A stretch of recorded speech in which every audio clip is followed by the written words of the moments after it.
வீட்டில் நீ நிற்கின்றாய், அதை நம்பாமல் என்னை கிள்ளிக்கொள்ள.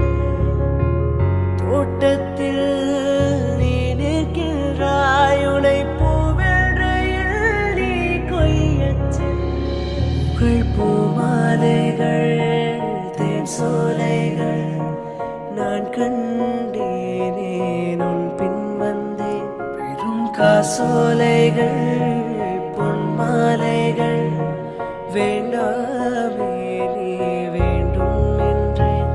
உயிரே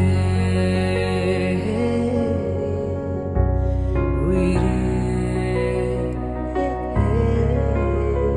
எதுவரை போகலாம் என்று நீ சொல்ல வேண்டும் என்றுதான் விடாமல் கேட்கிறேன். தேன் முத்தங்கள்